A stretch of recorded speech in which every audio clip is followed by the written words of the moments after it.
What's up, guys? Welcome back to another episode of Double Move Sports. As always, I'm Stef, and I'm here with the man responsible for the Kansas City Chiefs' success as a former employee of the organization. It is Alex. How are you doing, my guy? What is up? Feeling great, Steph. Still eagerly awaiting my Super Bowl ring in the mail from the Super Bowl. I'm probably 50-50 on whether I'm going to get it or not, so we'll see. For those of you that don't know, I interned for the Chiefs back in the day in 2015. Alex Smith was running the show. Jamal Charles was the hottest thing in town. And Travis Kelce was still a fan favorite. So a lot has changed, some hasn't. But yeah, it was a good time out there in Kansas City. And, maybe if I don't get my ring this year, it'll come next year. We'll see. I think it was all you. Well, we just came off of a huge draft class last weekend. It was like 30% of the names taken were at the skill position, so tons to break down for fantasy. We're going to go through each one, and today we're going to focus on running backs, talking about each of the guys that were taken, their landing spots, their outlooks for fantasy, both in terms of redraft and dynasty. I'm really excited to get into it. Last year we had a lot of names like Josh Jacobs, Miles Sanders, Devin Singletary, David Montgomery. The list goes on. Alex, I'm pretty pumped. You got anything else to say here before we jump into it? Man, I'm hyped to hop in. The thing that worries me, though, before we get into it, I guess, is so many of these running backs look like they're going to start out in a committee type of situation.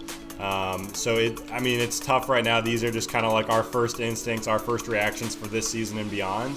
But I really think that a lot of these committees are going to turn into workhorse situations as some of these guys get acclimated. So a strong class, a lot of good talent in this class. And I'm sure some of them are going to pan out, and then we're going to have a Rashad Penny or two in there as well. Ooh, shots already Yikes. Fired. Well, so we could look back on this come, draft season, August, around that time, and really see where we had these guys initially and how things might have changed. But let's hop into it here. We're going to go in order of where these names were taken in the draft. And we had one running back in the first round taken by your Kansas City Chiefs at the 32 spot. It was Clyde Edwards-Helaire out of LSU. Alex, give me your takes on him. I'm seeing a lot of hype for him. I'm on the hype train. I'll go ahead and preface that, but let me know where you're at. Steph, I got a confession to make. Oh, no. I actually, on draft night, went to bed before the selection, and I woke up to a flurry of messages and Twitter just exploding about how perfect of a fit this was. I mean, I might have been dreaming in my room, but this was a fantasy football dream with Clyde Edwards-Helaire going to the Chiefs. I don't think he's necessarily the most talented running back in this class, but I think he's certainly the best fit for the Chiefs. Would you agree with that statement, Steph? I think I would. I mean, you look at the way he plays, I think he fits the Andy Reid system really well. If you comp Clyde Edwards-Helaire, a lot of guys were saying this, and I agree if you just look at their measurables. We look at Brian Westbrook as a running back when Andy Reid was back in Philly. I think Andy Reid was seeing some flashbacks to Westbrook when he was looking at Clyde Edwards-Helaire's film. I know Damian Williams is there, so we think about Clyde Edwards-Helaire from a fantasy perspective and even just a football perspective. How often is he going to be on the field? Damian Williams was kind of hit or miss last season. He had the really, really strong run in the playoffs, so I certainly don't think he's going to go away and just warm the bench. But I do think that Clyde Edwards-Helaire is going to take over, and he's going to take over early. I would almost say by the end of the season, we look at this as a workhorse situation. I think he probably starts out getting 50-60% of the touches in this backfield at a minimum. And by the end of the season, I would not be surprised to see him getting 75-80% of touches out of the backfield in Kansas City. So for me, Damian Williams, I'm not interested anymore. He was, very effective last season, but the Chiefs, this was a luxury pick for them. They have almost everybody back next season, and they could go out in the first round and get the running back that they wanted. So it's great for the Chiefs. It's great for Clyde Edwards-Helaire. It's great for fantasy football players everywhere because it's another elite running back thrown into the mix. Yeah, I think CEH starts out in a 1A, 1B situation and then quickly takes over as the, definite one by the end of the year. If he's productive, I don't see why. If he's running at 5 yards a carry, even 4.5 yards per carry, I don't see why they're not giving Helaire the ball 200 times next season. And right, if you think that he's going to be talented, then he's probably going to get the ball a ton. I don't think Andy Reid's he's not like a guy who wants to have an RBBC like Doug Peterson from the Eagles. Like, he wants to have that workhorse, and I think he found his guy. If you have an indictment on Hilaire's volume, I think that's an indictment on him as a player. So if you think he's going to be good, I think that he's going to get the volume based on his college tape and the fact that he was taken in the first round. Really is a surprise to a lot of people. All signs to me point to him being great. I don't think they're giving the ball to Williams too much if Hilaire is on point. His ability to cut lateral is just so distinct. Like, we think of some of these backs with very distinct styles. Le'Veon Bell, right? We always think of him as the patient running style. He'll sit in that backfield. I'm still for a patiently while. waiting for him to get a long run next season. He's 19 yards was his long. We said on the last podcast. So I think we're all still patiently waiting on Le'Veon, just like he's patient. Certainly on the Jets, but you look at Edwards-Helaire, and his running style is just so distinct. Like, his lateral movements, when you watch him play, like, you can just tell. If it was just a silhouette of him with the ball, you would instantly know, that you're looking at Clyde Edwards-Helaire. And I think that's going to do a lot for him on the goal line. He has the chops to get it done through the air. I think there's going to be plenty to go around in both aspects, certainly on the goal line. And there's always been value in this Kansas City backfield. That's why we all love it as a landing spot. We look at last year, we had Damian Williams getting 111 carries. He was on pace for 176 before he got hurt. And then we had McCoy taking in about the same number of carries as well, 110. So we add those together, that's 220. We look back to 2018, Kareem Hunt had 181 before his suspension or dismissal from the team. He was on pace for 263 attempts in 2018. 2017, when Kareem Hunt had a full season, he had 272 attempts. And even back in 2016, I know we're going really far back here, but Spencer Ware had 214 carries. So the lead back in Kansas City is getting the volume. All of those numbers that I just threw out there are RB1, RB2 volumes. So I love it for Hilaire, and I do believe in the talent. Damian Williams really doesn't scare me. He's never really been their workhorse. He's never been their workhorse. Last year was his best season by every metric, and he dealt with injury. He missed 5 games. To me, I just see him as a complimentary piece. They want to have him healthy for the playoffs, but I have him for something like 70 carries and some passing work, but I think it's all going to go to CEH. Absolutely, Steph. And as if your case wasn't strong enough, let me read you running backs that went in the first round over the past 5 seasons. Starting back in 2015, we had Melvin Gordon and Todd Gurley. In 2016, we had Zeke. In 2017, we had Christian McCaffrey and Leonard Fournette. 2018 was Saquon Barkley, Rashad Penny, and Sony Michel. Last season was Josh Jacobs, and now Clyde Edwards-Helaire. So really the only one in that group that was a total bust was Rashad Penny. And if you actually average out their rookie season touch totals, they averaged 213 carries and 37 receptions in their rookie seasons. So, the draft capital is there for the Chiefs. If history tells us anything, it's that if they spent that first-round pick on Clyde Edwards-Helaire, they are certainly going to use him. And you just laid out the history for the Chiefs and that they love using that feature back. So, Steph, I think all signs point to Clyde Edwards-Helaire being locked and loaded as an RB1 in 2020. And he's a guy, even in Dynasty, I'd be thrilled to get him early and have him as my RB1 for years to come. You look at most of these running backs, like the names that I threw out earlier, going back to the last few years, Andy Reid gives about 30% of the carry volume in terms of air targets. So I like that for him as well. Love Edwards-Helaire in PPR. Either way, I have him right at the cusp, bottom end of RB1, as a Kansas City Chiefs running back should be in this era. So I'm with you there. I think we're in agreement. Nothing else to add. One more thing I thought of when you mentioned Andy Reid earlier. When I was back with the Chiefs in the summer of 2015 into training camp that season, one distinct memory I have of Andy Reid is outside of the football field, the only times I ever saw him was A, in the cafeteria, and B, on a golf cart. So nothing to do with what we're talking about here, but, if you think that's probably how Andy Reid spends his time, you're 100% accurate.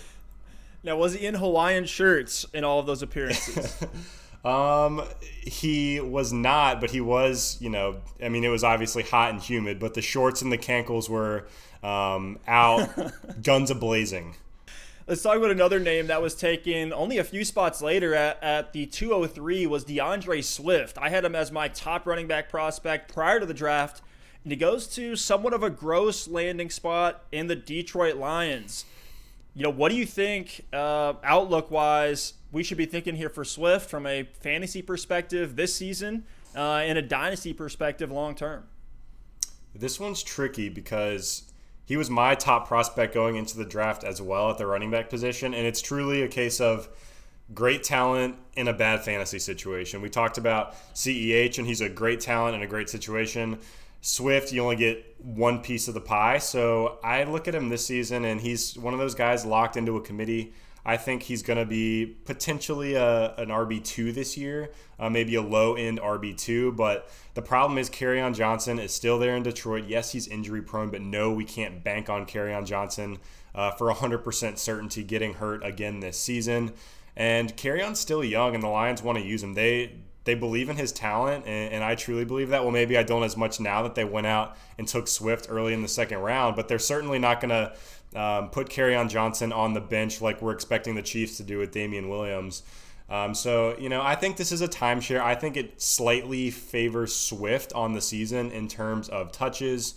And it's just going to be interesting to see how this one plays out. I think Swift has RB1 upside if he gets the workhorse role. But even in Detroit, we have never seen a running back, at least in recent memory, be incredibly successful with a workhorse role. So it's not a great situation as far as Detroit and what they like to do in the run game. And then obviously Kerryon Johnson is there, like I mentioned. So for Swift, I think in Dynasty he's a great pickup. He's not someone I want to rely on, especially early and often, to have to start weeks 1 through 8 in the 2020 season. I think as the season goes on, he'll continue to get more and more touches and more involved. And certainly beyond 2020, I think he's got a bright future ahead. But for the 2020 redraft season, Kerryon Johnson just casts too big of a shadow on DeAndre Swift's situation in Detroit. Yeah, the real question becomes, how much do you really want the Lions RB1? If you even think he will be the RB1, but it's tough. I mean, Kerryon, like you said, he can't stay healthy. He missed 8 games in 2019, 6 in 2018, and really he kind of looked not like his former self last year. I mean, he only ran at 3.6 yards per attempt after 5.4 the year prior.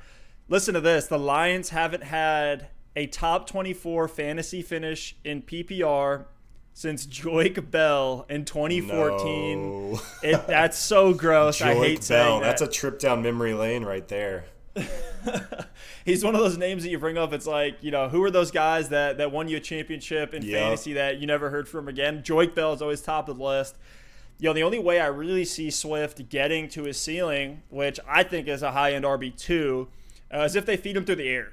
And it's something that I think Swift can do, but not so much really his sweet spot. I think the Lions roll with other more pure receiving backs. We've seen names like J.D. McKissick come in and get 50-plus targets. Even like Amir Abdullah, Theo Riddick, those kind of guys are going to be in there taking some of that passing work away too. So I think that hurts. And McKissick had 42 targets last year, and Ty Johnson had 31. So, right, like there's 70 targets to the air that are probably going to go to the RB3 or 4 in that running back room.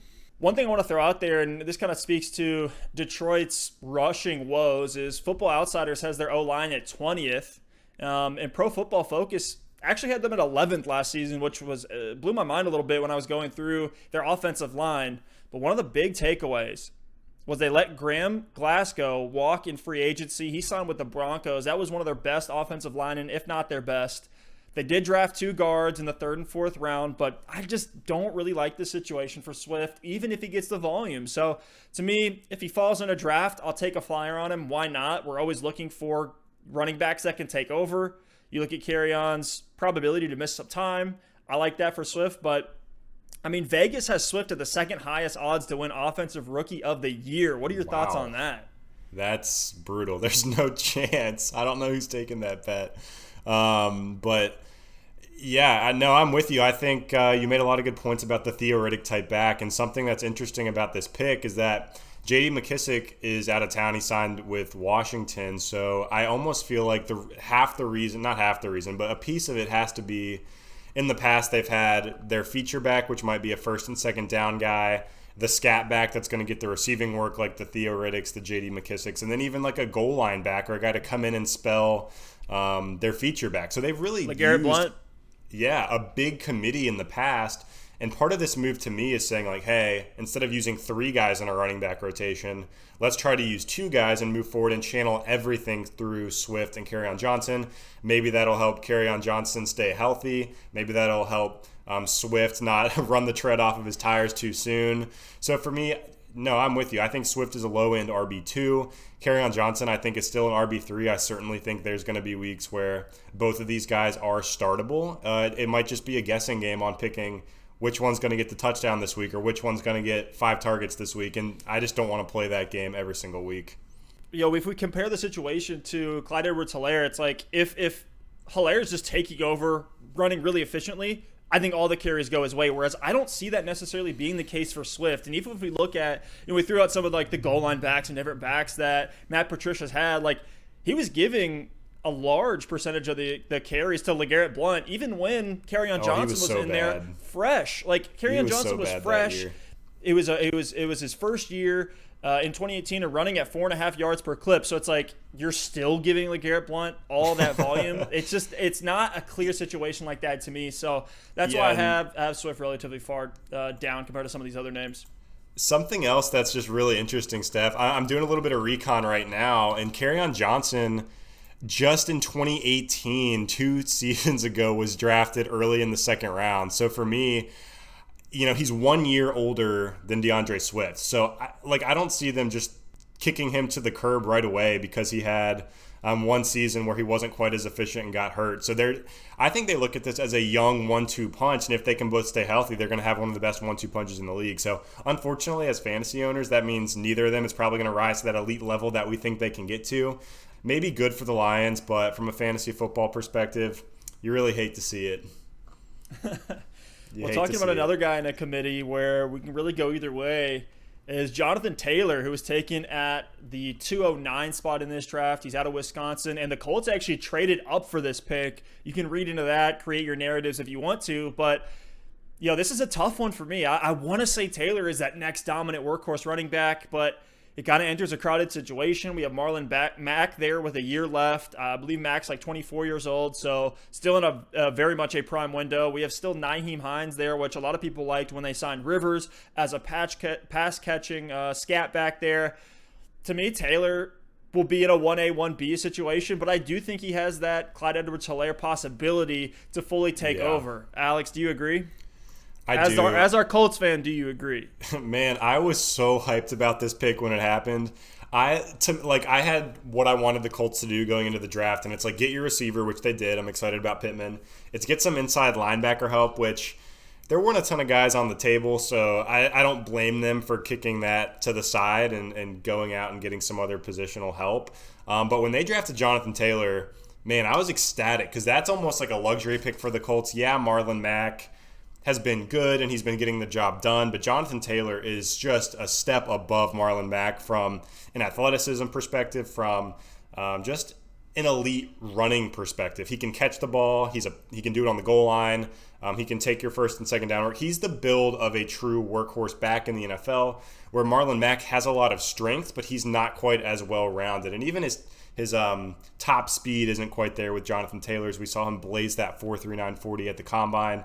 And they've both got the ability to power through guys and break tackles as well. So I was ecstatic to see the Jonathan Taylor pick.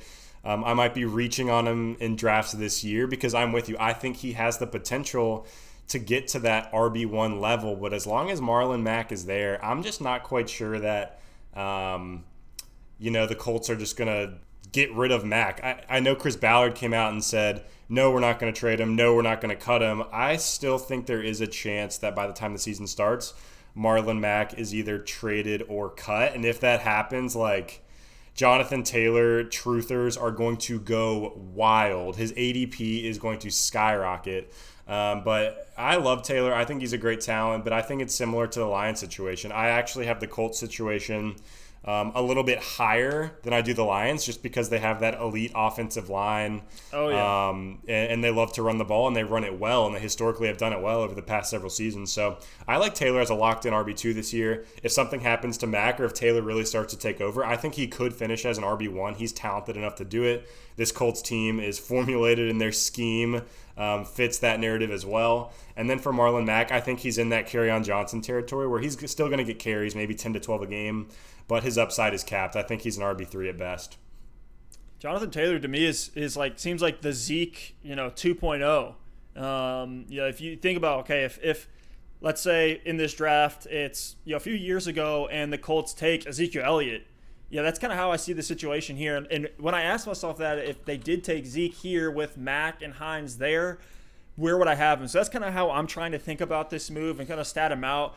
We have Frank Reich coming out and saying with Jonathan Taylor into the mix, he envisions that it'll be a 1-2 punch between Taylor and Mack. They see him as potentially like a switch-up guy that can take a 10-yard gain, make it a 50 or 60-yard gain. So I think there's belief in Taylor. He's going to have the opportunity. It's a great landing spot, like you mentioned, the O-line. So I think he'll have fantasy viability in redraft this year, and definitely in Dynasty he does. But I'd rather see how things shake out a little bit first. I'd rather just be sad that I didn't grab Taylor this year and just take a guy that is a little bit more of a known commodity in redraft. But we'll see, man. Like, I really think in 2021 it's going to be nuts. Yeah, there's certainly some risk reward, and a fun stat on Marlon Mack is that he had 14 receptions last year. So he's non-existent in the receiving game. And I know Nyheim Hines is there, but Nyheim Hines is going to be on the field in obvious passing situations. But you think about all the other times on your standard drive, first, second, third down, that your feature back is on the field. I think Jonathan Taylor is going to get a lot of receiving work. I think with Phillip Rivers there, it's really going to open up a lot in the play-action game. Just having someone as explosive and dynamic as Jonathan Taylor in the backfield that can take, bust off a 75-yard run to the house is really going to open things up for Phillip Rivers, which I think ultimately is just going to make this Colts offense that much better. And as a Colts fan, man, I'm excited. We were dull. Like last season, I would almost describe it as dull. We were boring. We were wholesome in a way where we were grinding out games, running the ball, getting 4.5 yards per carry, throwing the ball when we needed to, and playing good defense. And that's like all good, but when you look at the Chiefs, it's like, hey, let's send everybody deep and have some fun. And I think the Colts this season are taking a step to that. T.Y. Hilton's going to be healthy. Jonathan Taylor is going to add a whole new element to this offense. Phillip Rivers is there, getting someone who can sling the ball, and I'm super excited, man. As a Colts fan, I love the Taylor pick. To your point, I think redraft, I don't know how many shares of Jonathan Taylor I'm going to have, just because I think people are excited for him, and there's going to be risk takers out there that know he can be an RB1, but for me, I would almost rather go with a certainty in those middle rounds. Think about like a Melvin Gordon or a Jonathan Taylor. Who would you rather have in redraft, Steph? Oh, I think, man, wow. Between those two names, I actually like Taylor just for the more like explosiveness and upside, and I do like the Colts offense better. So I'd actually take Jonathan Taylor there. What about Mark Ingram or Jonathan Taylor? This one might actually be even easier. Yeah, I'm taking Mark Ingram there, honestly. I Really? love Baltimore situation. Yeah, I do. And Wow. A lot of people don't remember that Ingram finished last season as the RB12. I think he'll regress a little bit. Yes, he's a year older. Yes, he's coming off an injury, but I actually like Ingram a lot this year. We'll talk about that Ravens running back situation here in a second when we get to J.K. Dobbins. Absolutely. Yeah, we'll table it for now. I think I'm on the opposite end of the spectrum as you are with Mark Ingram, so we'll get to that a little bit later. But let's go ahead and move on now to the next running back that was selected. It was Cam Akers out of Florida State. He went to the Los Angeles Rams with the 20th pick of the second round. Todd Gurley's leaving a big void in L.A. Steph, what do you think about this Cam Akers pick? I love this pick. I'm very high on Akers. I think he's going to be fantastic. Likewise. He's not even 21 years old yet, making him one of the youngest running backs in the NFL. Dang. And I don't even feel like he's getting hyped up enough. I feel like he should be at that Clyde Edwards-Helaire level. I don't know if people were just scared because McVay and Les Snead came out and were saying that they want to run a committee this year. I think that's garbage. When you're going to see Akers be extremely explosive. He's fantastic in the receiving game, and if the Rams continue stick with that screen game like they had the last couple of years, maybe not so much in 2019, but in years prior, with that screen game, I think that's where Akers fits in really, really nicely. Right away, I'm regardless of workload split, I'm petting Akers in for 60 targets, probably somewhere between 45 to 50 receptions. So that's a great PPR bump as well. And to me, Akers is the best back in that running back room. Both the other guys were both the other guys were around 3.8 yards per carry last year. And then you look at the draft capital, Darrell Henderson, which a lot of people were high on last season for good reason. He was taken in the 3rd round. Malcolm Brown, who's in that running back room, was an undrafted free agent. So just off of that draft capital alone, you got to think the Rams are going to put that rubber to the road with Akers. I see him as a name you take in the 5th round if you need a running back and just take a shot on that upside. What's to say Akers isn't the next Todd Gurley? I mean, that's certainly a hot take, but there's no reason he can't be at least as good as Todd Gurley was last season. Because Gurley, right. I mean, he wasn't good. He had 3.8 yards per carry, which is certainly pretty rough. And I know the LA Rams offensive line has gotten a lot of heat, but I certainly don't think it's necessarily as bad as everyone is saying. And even if it was that bad in 2019, it will improve in 2020. Todd Gurley vacates 223 carries from last season. So even if it is more of a committee type approach with Malcolm Brown and Darrell Henderson, you've got to think Cam Akers is still going to be a lock for 175 carries and receiving work. And when I look at this draft and I see guys like DeAndre Swift, like we just talked about, and Jonathan Taylor, and then later we're going to discuss J.K. Dobbins, all of those running backs I think are actually just as talented, if not more talented than Cam Akers. But just because of the situation, I think Cam Akers has a ton of appeal in fantasy football redraft for 2020. Behind Clyde Edwards-Helaire, I think Cam Akers would be my next pick for 2020 specifically at the running back position of this rookie class. Just because the opportunity alone is so grand that Cam Akers could easily step into a role where he's getting 250 touches this season, which in fantasy we talk about it. It's all about talent and opportunity. He has both. This Rams team just 2 years ago was in the Super Bowl and one of the best offenses in the NFL. Last year, I know they struggled, but if they can even find somewhere in the middle, Cam Akers could easily finish as a top 10 running back. I think the upside is huge with Akers, and then because of the volume alone, I think he's still pretty safe. So if he's my running back 2, I'm feeling great. And if he's my running back 1 and I've got strong receivers, I'm still feeling pretty solid just because he's going to get the ball and he's going to get the touches. Yeah, this may be a hot take, but I am very much with you that behind Edwards-Helaire, Akers is the highest upside out of all the names in this draft. The risk for me just comes from the floor. So that's where I feel a little bit uneasy. Just we'll see as things progress through the season. I would love for whether it's beat reporters to come out as we get closer to the season, or if McVay comes out and says Akers is going to be our lead back. That to me, I'm pulling the trigger right away. That's all I need to see. I'm all in on Akers, man. He ran at 5 yards per carry and behind one of the worst offensive lines in a Power 5 college football conference. And like when you watch him play, like the creativity when he's already getting hit behind the line of scrimmage to then still run at 5 yards per carry, like that's just huge to me. So regardless of the offensive line, I think there's still production to be had. One more thing to think about too, this was the Rams' first selection in this draft, and after a season last year where they missed the playoffs, you've got to think they're going to go out and address their biggest need first, and they spent their first pick of their draft capital on the running back position. So kind of like we talked about with Clyde Edwards-Helaire having that first round draft capital. No, Akers didn't go in the first round, but for the Rams, this was the first pick they had in this draft. So if they took him there, they're going to use him, and they're going to use him a lot. I think he's a talented guy. Back to another place I interned back in the day. I interned with the Louisville football recruiting department, and it was actually when Akers was coming into college. So we were recruiting Akers, and I remember watching his tape and all of the coaches just raving about this kid and how he could do it all. He had power, but he had speed. He could catch the ball really well, and that didn't change in college. Everything improved for him, even on a horrific offensive line situation. I know there's a ton of narratives on that Florida State offensive line on social media and things, but Cam Akers, he's a great player. He's been up against good competition, and he's been under the spotlight for his whole career, at least back to high school. So I think he's going to step in, and he's going to do really well in LA. I'm with you, man. I think we give Akers the Double Move Sports stamp of approval. We'll see once we stamp it down, man. When we both agree, that's when we throw the stamps down, for those of you who don't know. Guys, real quickly here, before we get into the next name. If you're liking what you're hearing here on the show, please like, subscribe, share it with your friends that are into fantasy.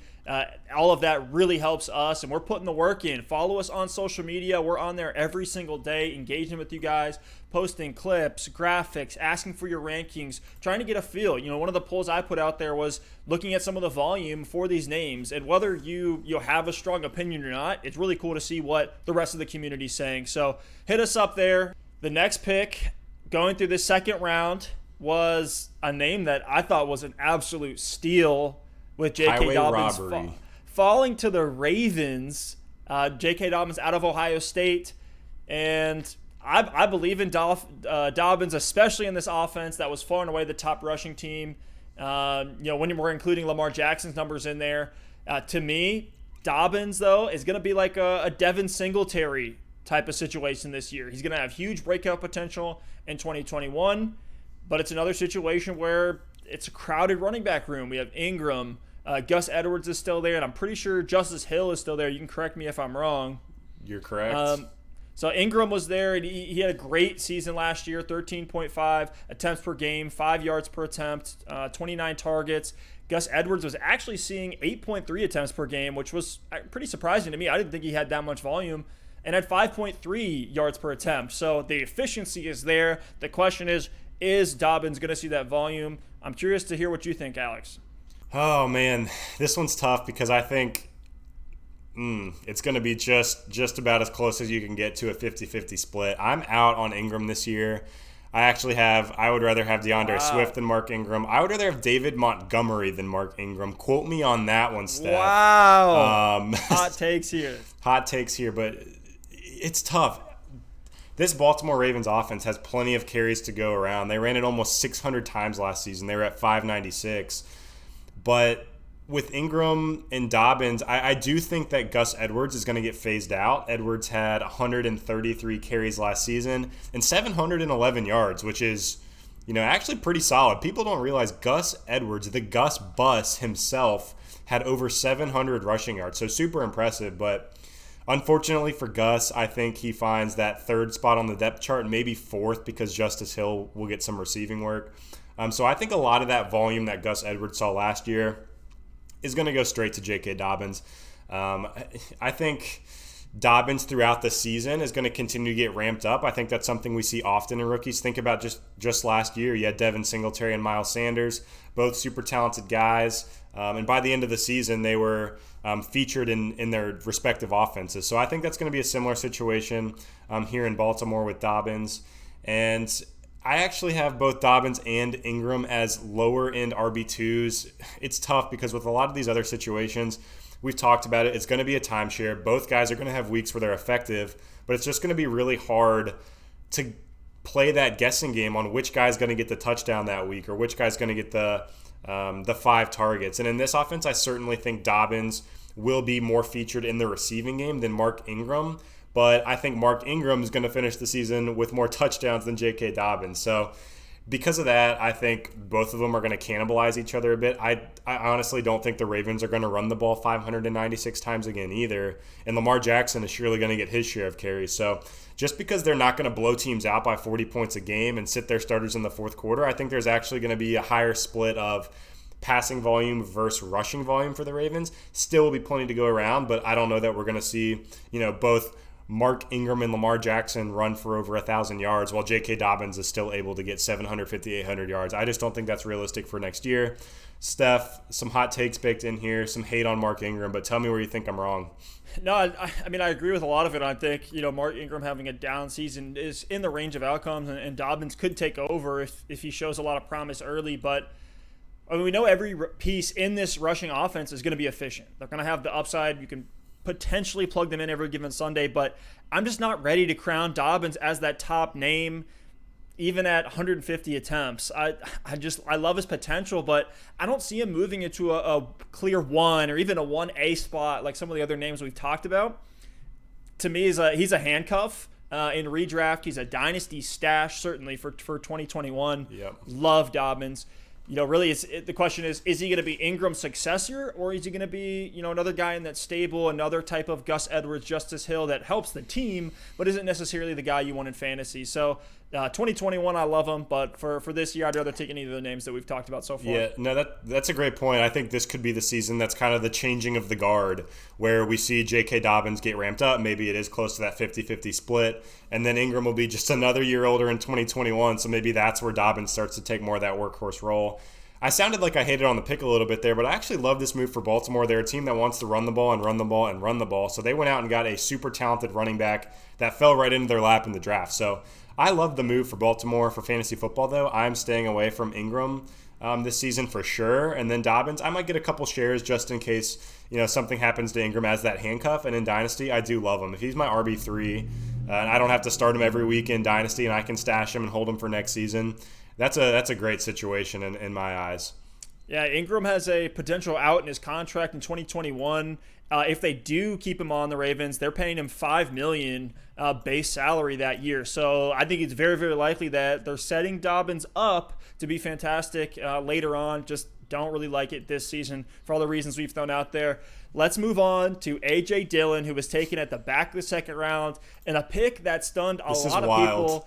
I know Packers Nation is absolutely just like floored right now, and they're pissed. And I think for good reason.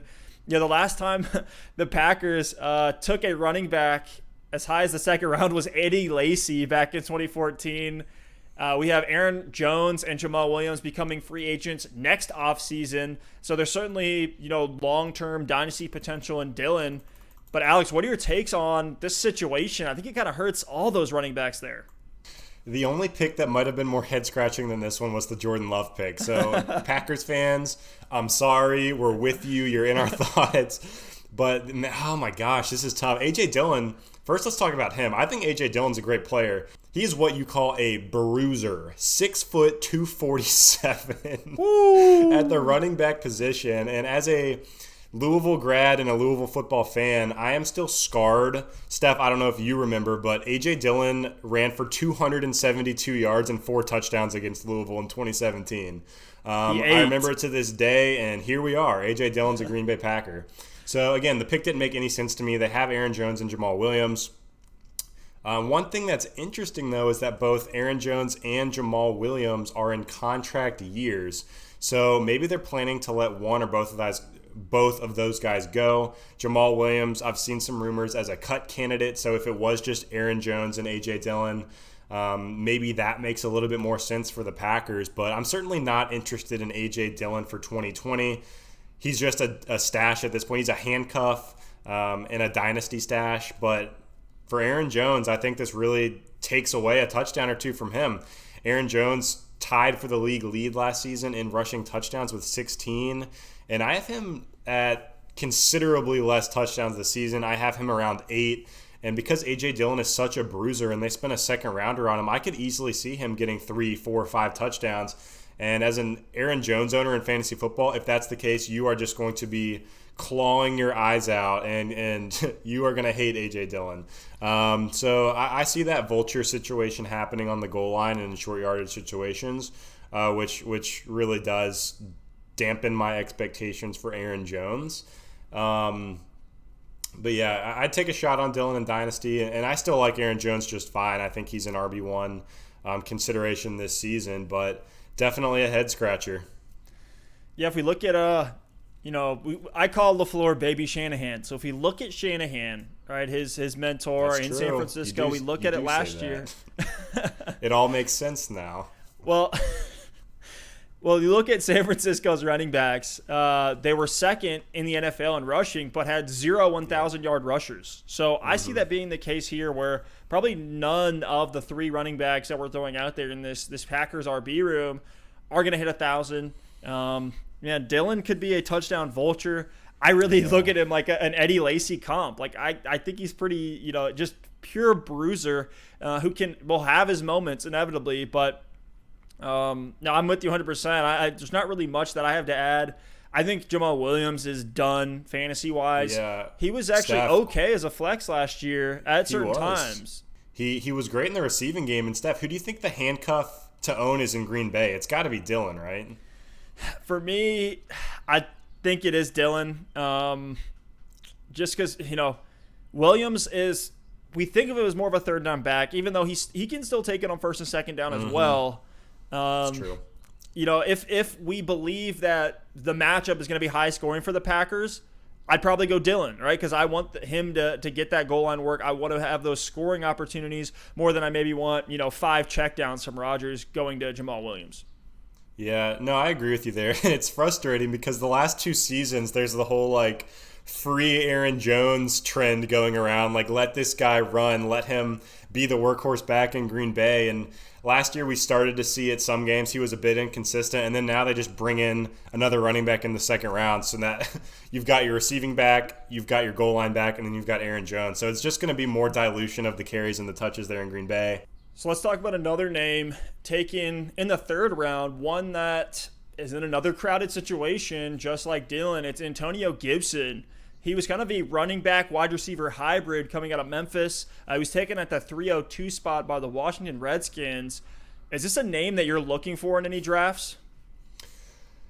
No, he's probably not on my fantasy radar this season. It's funny because he is a running back wide receiver hybrid. I remember I was watching the draft and they called his name, and Goodell actually announced him as one position, and the graphic on the screen had him at another position. And then his highlight tape, you're like, is this guy a receiver? Is he a running back? It was going back and forth. So he's a Cordarrelle Patterson type player.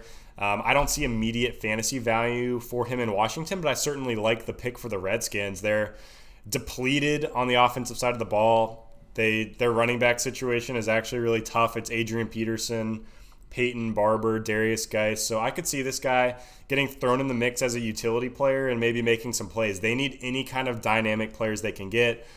At the receiver spot, they've got McLaurin, who obviously we've talked about before is a total gem, and we think he's an incredibly talented guy. But then behind that, they've got Steven Sims and Kelvin Harmon, who were both rookies last season. So I think Gibson gets in the mix, and there's going to be times on Sundays this year where you're following your Gamecast or you're on Red Zone or whatever, and you're just like, Antonio Gibson, 84-yard touchdown run. And you're just like, who the crap is this guy? And then you're like, oh, yeah, he's that guy out of Memphis. So I'm not really interested in anyone in that backfield. None of the guys I just mentioned, AP, Peyton Barber, Geis, not touching them with a 10-foot pole. Probably not touching Gibson in fantasy until further notice, but I actually like it for Haskins. Anything that he can do to have a nice, short, easy completion and someone else can do the work to take it to the house, it's better for the Redskins. So maybe in Dynasty it makes Haskins a little bit more interesting. Maybe he has some stream ability in 2020. But Gibson himself, unfortunately, probably not super interested this year. Best case scenario I see for Gibson is him taking over that Chris Thompson role. That's really, we talked about his wide receiver chops. That would be a great situation for him. Yep. Yeah, I think that's literally his absolute maximum peak that he could ever be at, and I think that's a stretch to even put him there. Maybe you keep an eye on him if he's in waivers and redraft. I really want to hear Mike Liu, good friend of the show, at MikeMeUpP on Twitter. He loves Gibson. He calls this guy, he gives him the nickname Da God, and I'm really curious why. I want, Mike, if you're listening to this, I really want an explanation. Maybe we'll go through it next time you're on the show here. But I'd love to understand that a little bit better. I'd love to hear it. Maybe he believes in that Chris Thompson role, that pass-catching role there in Washington, but I'm not high on Gibson a ton. Hey, Chris Thompson certainly has showed some upside. Maybe not this past season, but there were weeks there, the previous seasons before that, where Chris Thompson, you plug him in as your RB2 and you're set because you know you're getting 8 catches for 80 yards as a baseline. So I love that comp, and he looks like a dynamic player. So I'm excited to watch him play, but from a fantasy perspective, I just am not sure how he's going to get plugged in right away. So we won't spend much more time on Gibson, Steph. Let's go ahead and move on to another guy drafted in the third round. He was the 12th pick of the third round out of Vanderbilt, Keyshawn Vaughn, to the Tampa Bay Buccaneers. And this one is interesting. I've seen a lot of love for Vaughn in redraft. Tampa Bay, they lost Peyton Barber out of that backfield. Ronald Jones and Dare Agumbawale are really the last men standing there. Steph, do you think Vaughn is going to have some fantasy impact in 2020? Vaughn in 2020 to me is the epitome of a rookie boom bust. He could be the wide receiver, he could be the running back one in a high-powered offense, or he could be a third down back that never sees the end zone. So, to me, the appeal for Vaughn probably isn't going to be his volume. It's probably going to be the passing game appeal. We all know Tom Brady is the check down Charlie King himself. So maybe there's some passing game work. I know you mentioned Agumbawale. He's kind of their third down back last season. I could see Vaughn just taking over that role completely. One interesting stat here I found from actually FanDuel's website is they said there have been 11 instances of a New England Patriots running back catching 30-plus passes in a season over the last 10 years, including 8 with 40-plus and 5 with 50-plus. So you got to think 11 running backs in the last 10 years. Not a big math guy, but that's yes. Wow. So like Brady, we all know the kind of player Brady is. We have 20 years of sample size, and we know he's going to take what the defense gives him. So I could see Vaughn being like a James White type of guy that's really valuable in PPR. But I don't know. This is a really tough one for me. I will be keeping my ears to that Buccaneers news reports to see really where he is. I think his absolute ceiling for me is 150 carries. We'll see. How do you think this impacts Ronald Jones? That's really where I'm torn because I was very high on Jones. It's tough. We've both been pretty bullish on Ronald Jones, and round 1 goes by, round 2 goes by, we're getting into round 3, and I'm like, oh boy, the Bucs still haven't taken a running back. Every single pick that goes by, Ronald Jones stock is going up, and then right at the 11th hour, they come in and pick Vaughn, and I'm just like, dang, here we go. So I still think Ronald Jones is going to be fine. Certainly some of that upside I thought was there because of that receiving work that was going to come with Brady is going to be gone, but a similar situation to Detroit should happen in Tampa Bay, in the sense that Detroit historically has used several different backs, maybe even 3 or 4. Tampa Bay last season used Barber, Ronald Jones, and Dare Ogunbowale, and I think they actually, just like Detroit, we expect them to consolidate that down to 2 guys to carry on and DeAndre Swift. I think Tampa Bay consolidates that Dare Ogunbowale work. Maybe he just does special teams, and I think it's going to be the Rojo and the Vaughn show. An interesting note on Vaughn, too. I read that he, in one of his scouting reports, actually by ESPN, is that he's a really good pass protector. And when you think about who's the quarterback there in Tampa Bay, they're going to want someone at the running back spot who can protect the passer. So maybe that earns him snaps early on. I remember a game last season where Ronald Jones was actually playing great, and he missed protection pickup and got benched for the rest of the game. So Bruce Arians isn't messing around. And if he was that concerned about Jameis Winston, he's going to be hella concerned about Tom Brady in that backfield. So I think Vaughn and Rojo are just going to split it. Vaughn is going to be that receiving back. Rojo should get most of the goal line work and should get most of the carries. But I have them both right there. Low-end RB2, high-end RB3. Both have upside if something happens to the other. And the question I'm going to put back on you, Steph, half PPR 2020. Right now, who do you think scores more points, Ronald Jones or Keyshawn Vaughn? I'm taking the known and Jones there, just because we saw him really improve as the season went on last year. Like, for me, Vaughn could go one of 2 ways, and they're both strong on both sides. Like, he could be like the next Dante Foreman or Royce Freeman that just kind of becomes irrelevant in a few years, or he's the next Joe Mixon. Like, there's 2 ends of the spectrum for me because he does have the skill set to really do it all. He's pretty well rounded. So yeah, absolutely, it's going to be interesting to see how it plays out, just like a lot of these backfields. And if we decided to do this same show closer to the football season, I'm sure a lot of our takes will be a little bit different. I'm sure through camp, we'll hear a lot from beat reporters on what's going on, what are the coaches saying, how are guys picking things up, how are they learning the offense, things like that. So certainly there will be more to come on all of these rookies. But Steph, a couple last guys I want to jump into. We don't have to spend a lot of time on either of them. The first is Zach Moss, out of Utah, who got drafted to the Buffalo Bills at the 22nd pick of the 3rd round. The other is Darrington Evans, who went to the Titans at the 29th pick in the 3rd round. Steph, what do you think of these guys? Moss, Evans, do either of them have any fantasy impact in 2020? And what do you think about Devin Singletary there in Buffalo and Derrick Henry in Tennessee with these 2 rookies in town? Yeah, I don't have a ton to say about Darrington Evans. I watched some of his tape once he was drafted. He really wasn't a name that was kind of rolling around in my head prior to the draft. So I went back and just see, what's this guy's story? He actually looks pretty smooth, and I like him as just kind of that Dion Lewis. Maybe if you're the Derrick Henry owner, you grab Evans late in redraft. Yeah. But Zach Moss, man, I actually have a lot to say about Zach Moss. He was great in college. He saw a ton of usage. But he's just going to be one of those guys that's tough to project. You're taking a boom-bust shot on him in redraft. I'm of the mindset where I want to stay away from Zach Moss right now in Dynasty until I see more from him next season. And if I start to see some of the potential shining through, we see a few glimpses, I'd be willing to make a move for him. If you look at Pro Football Focus, they love Zach Moss. They had him as a top prospect out of all the incoming draft classes at the running back position between 2020 and 2017. Like, Zach Moss was, Wow. I got a fantastic grade from PFF. I look at his film, though, and I see another Devin Singletary. They're very similar in a lot of ways. I don't think it's going to be a thunder and lightning situation. I don't think one of them is going to be relegated to a third down back. I actually think what the Bills are going for is, as opposed to, right, oh, here comes Frank Gore. We know they're going to run it up the middle. It's a, 2nd and 2. We know exactly what they're going to do. I think they want to add a little bit more ambiguity to their game plan so teams can't stop them in the power run game.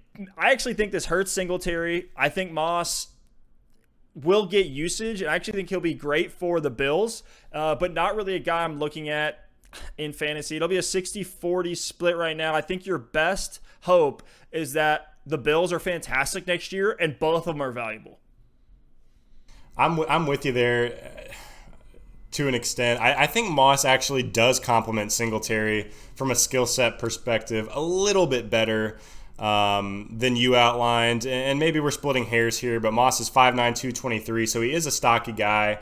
He certainly has more power than Singletary, and I expect him to assume a lot of that Frank Gore role. Gore had 166 carries last season, so there should be plenty of volume for both of these guys in this offense. And Moss, I do expect to get the goal line work. I expect him to see a fair amount of carries, but he does have good hands, and like you said, he is much more of the Singletary mold than Frank Gore was, certainly, and they are much more similar than they had with the Thunder and Lightning situation last year. But yeah, I think Moss definitely has some fantasy appeal in 2020. I see it as more of a 65-35 split to start out, and maybe it gets a little bit closer to a 60-40, a 55-45 as we go. I don't think it really affects Singletary that much. We saw Singletary come on really strong last season and be incredibly efficient, and that's while he was getting ramped up as a rookie. So Singletary is a really strong RB2 for me. He's going to get most of the receiving work, and his touchdown numbers should go up from last season. So I like both of these guys to an extent. I think if you snag Singletary, you can slide him into an RB2 spot. But if you want to wait on Moss and have him as your RB3 or maybe even your RB4, he certainly could pan out as the season goes on. Yeah, and I didn't want to take anything away from Moss being more that bruiser style guy. I think where you want Singletary in open field, you want Moss just one-on-one, shoulder down, truck stick a defender. So yes, their skill sets are a little different there, but both of them have the receiving work, and there really wasn't a ton of running back receiving work even to begin with. So we'll have to monitor this one as we get closer to the season. I know it's tough right now when there's a lot of startups going on, in rookie drafts. So if you are a guy that doesn't believe in Singletary, or you really believe in the Bills, then go and grab Moss and plug him in there. But not one I'm super high on this year. Yeah, I certainly think the plan with Buffalo is for both of these young guys to be kind of the 1-2 punch for years to come. We talked about a lot of teams in this draft that are gonna have committee situations. The Lions were one with two young guys in DeAndre Swift and Kerryon Johnson. Now we have the Bills, who just took Singletary in the 3rd round last season, now Moss in the 3rd round this season. I think their plan is just to have two really strong running backs that can complement each other well and have them develop with Josh Allen in this offense. So I think their plan is to roll this out as a committee for years to come. I think they like the talent and the skill set of both. And I certainly think both will have some sort of fantasy relevance in 2020. Who knows? I really like the Bills next year, actually. When I look at their offense, they are sneaky. They're stacked, and now the Patriots take a bump down, so maybe they get some confidence if they're leading the AFC East. So I love it for the Bills. I'm pretty hyped for the Mafia right now. Steph, one last guy I want to talk about. He's one of my sleeper picks. I know he wasn't in our notes, but it's one running back that was taken outside of the first 3 rounds in the draft this season that I think could have some sneaky relevance in 2020, and it's Joshua Kelly for the Los Angeles Chargers out of UCLA. I think Kelly could have some serious value as a handcuff to Austin Eckler. He was at the 6th pick in the 4th round, so he almost snuck into that first 3 rounds that we normally look at for draft capital and value as a rookie, but he's a bigger downhill runner, and he really could get some touches at the goal line this year. I look at that Chargers team, and Eckler can certainly get it done on the goal line, and I know they still like Justin Jackson, but Joshua Kelly, I don't think they take a running back in round 4 unless they think they really need help in that running back room. So as a short yardage back, I mean, he's not going to have much value beyond being a handcuff, but I think if something was to happen to Austin Eckler, I don't think it's going to be Justin Jackson getting the work. I think it's going to be Joshua Kelly. So as the season goes on, I think we're going to see this guy score some touchdowns and vulture some touchdowns in that LA Chargers offense. And as a handcuff, he's someone that has a high upside if you ever got that workhorse role. So Joshua Kelly, just had to throw it out there, had to throw out a hot take here right at the end of the pod. Just in case it happens, I can go back to this pod and say I said so. And if it doesn't, like, this never happened. This is not on record. Well, we talked about, right, like, we're only talking about running backs in the first 3 rounds. There's other names we can throw out there. There's some really sneaky names that I like. DJ Dallas is one in Seattle. Even the Eagles drafted a running back who may get more work than we want him to as fantasy fans. But past the 3rd round, you see a big drop-off just historically looking over the last 8 to 10 years here. On average, so let's kind of go carries through the first rounds. On average, a first-round running back is getting 240 carries.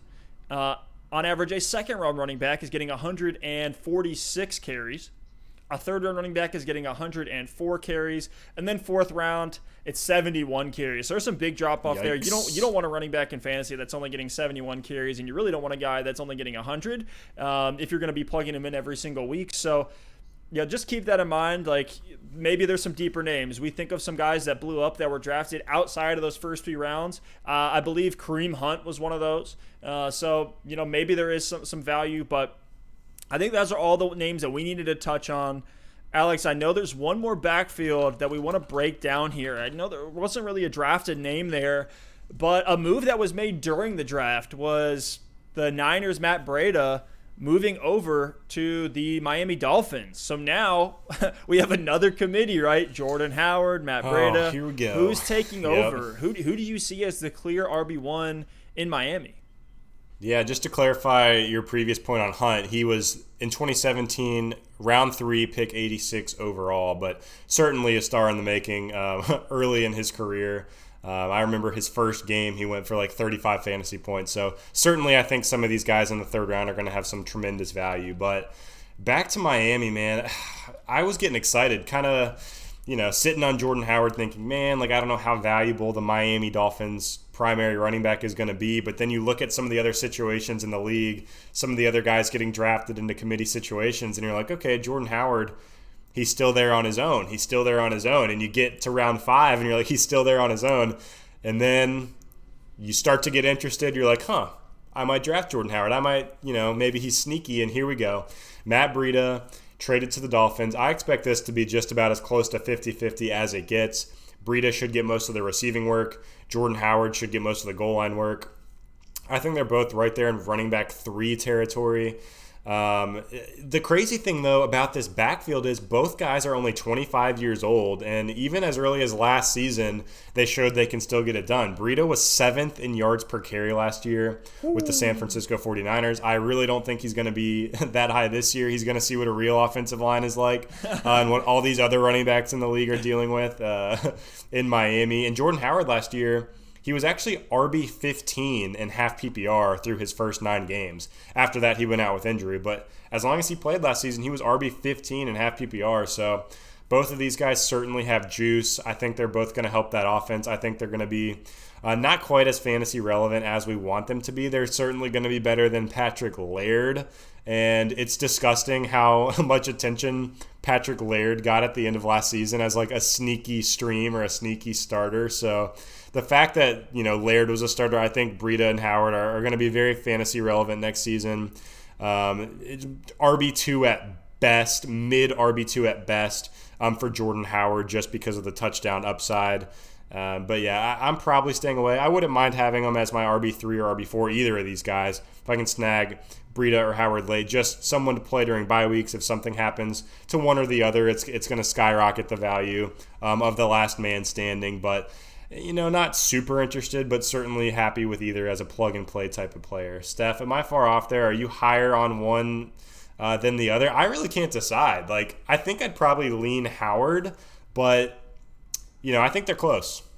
Yeah, I like Howard. I've been a Howard truther since he came in the league. After his rookie season, I was all in on the guy. I'm still waiting for him to get back there, just because he's been in some split committee situations the rest of his career after that, and had kind of a down year, ending his tenure in Chicago. But I like the Howard side. Not to say Breda's bad by any means. Like I think he'd be fantastic. I actually think he can be really, really efficient. He can be a great change of pace back. He can catch the ball out of the backfield. This is one that's like, if you're just taking shots on names, like last year, right? If you took some of these, this kind of approach, and you just grabbed a few names, you might have gotten Devin Singletary. You might have gotten, you might have gotten Austin Eckler. You might have gotten Phillip Lindsay. So some of these names here, I don't mind taking a shot on because, right, we covet these running back ones or even these running back twos, especially in deeper leagues, 14-team leagues, where you're not touching a running back off waivers. I don't mind taking a shot on redraft on either of those names. I do lean to the Howard side. One thing I wanted to mention, we could talk about some later running backs that were taken. Some of the names I want to throw out here that were guys that were taken in the 5th round or later or undrafted. Arian Foster, LeGarrette Blount, Danny Woodhead. Austin Eckler was actually an undrafted free agent as well. So there's some interesting names that, Phillip Lindsay was one too. So yeah, Phillip Lindsay's one that in his rookie season as an undrafted rookie ran for over 1,000 yards. Incredibly impressive. Right, so that's, we're going to focus on the first 3 here, but this is not the end-all be-all. So there'll be plenty more to break down as we go through the season. I thought that was a fantastic episode that we just put together. I'm hyped for all these names, man. I can't wait for the season. I can't wait for these startups that are about to kick off here. I can smell it. You can smell it. You can feel it. I don't know if you can taste it yet, but we're close. Anything else to say, Alex, here before we sign off? Let's see. I want to give a couple shout outs to Roger Goodell himself. First things first, he's taking a pay cut to $0. So maybe he felt some pressure to do that, but ultimately it's the right thing to do given the situation right now. So shout out to Goodell for that move. Shout out to Goodell for the incredible layout in his basement. He had the jar of M&Ms sitting right there. It made me want M&Ms for the entire draft. So well played there, Roger. And then last thing, shout out to Goodell for slowly but surely getting more and more comfortable throughout the draft. I think the memes are going to live in infamy, but it's, first round, he's in a suit.